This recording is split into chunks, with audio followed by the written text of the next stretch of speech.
आरो खौसेथि बर' सुबुं आफादनि खौरां मेल दिनै नोगोरमानि बेलतला सार्भेयाव थानाय बड'लेण्ड भवनाव खुङो UBPOनि मावफुं मेल।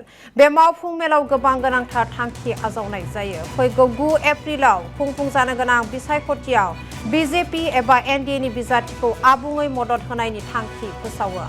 BTCनि बायजोआव थानाय मोन 22 जिल्ला कमिटिफोरखौ बिसायख'थियाव NDAनि बिजाथिखौ मदद होनायनि खामानि मावनो थाखाय दिनै बिथोन हरनाय जायो मिरु खौसेथि बर' सुबुं आफादनि फारसेनिफ्राय।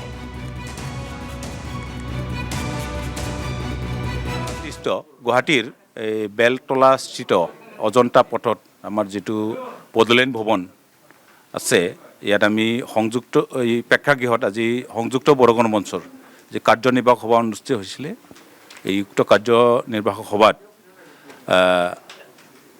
বিভিন্ন বিষয়ক লৈ পেলাই আলোচনা কৰাৰ লগতে অহা যেহেতু 2026 চনৰ 9 এপ্ৰিলত অনুষ্ঠিত হ'ব লগা অসম বিধানসভাৰ যেটো নিৰ্বাচন আছে সেই নিৰ্বাচন সম্পৰ্কে প্ৰায় 22খন জিলা প্ৰতিনিধিসকলক লৈ পেলাই আমি বিস্তৃতভাৱে আলোচনা কৰোঁ। এই আলোচনাৰ সিদ্ধান্ত মৰ্মে আমি আজি এই সভাৰ যোগেদি অহা যেটো নিৰ্বাচন অসম বিধানসভাৰ 9 এপ্ৰিলত অনুষ্ঠিত হ'ব লগা এই নিৰ্বাচনত BJP ইয়াৰ সহযোগী দলসমূহক পূৰ্ণ সমৰ্থন দিয়াৰ এটা সিদ্ধান্ত লোৱা হয়।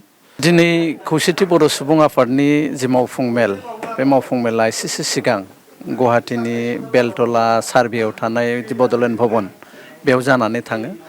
बे मेलाव जिल्लानि गासैबो बिबानगिरि बिथांमोना जोंजों बाहागो लादोंमोन आरो जिल्ला आफादफोरा गावबागाव जिल्लायाव गोलैनाय जि MLA समष्टिफोर बे MLA समष्टिनि बागै जोंनो टटेल रिपर्टफोरखौ होफैयो। जों जिहेतु थांनाय 19 खालार खालि मोनसे प्रेस मिटनि गेजेरजों NDAनि बिजान्थिफोरखौ जि इलेक्शनाव मदद होनाय बे बाथ्राखौ फोसावदों। दा बेखौनो जोङो दिनै एसे जिल्ला पर्यायसिम लांनानै जोङो जोंनि मावनायनि जि स्ट्रेटेजि बे स्ट्रेटेजिखौ जों दिनै फाइनाल खालामदों। जिहेतु BJPजों थाफानाय गासिबो दलनो जोंनि जिल्ला आफाद आरो दखरा आफादफ्रा गामोन समफोरनिफ्राय बिथांमोननि जानानै खामानि मावगोन। बे खामानि मावनायनि 100% स्ट्रेटेजिखौ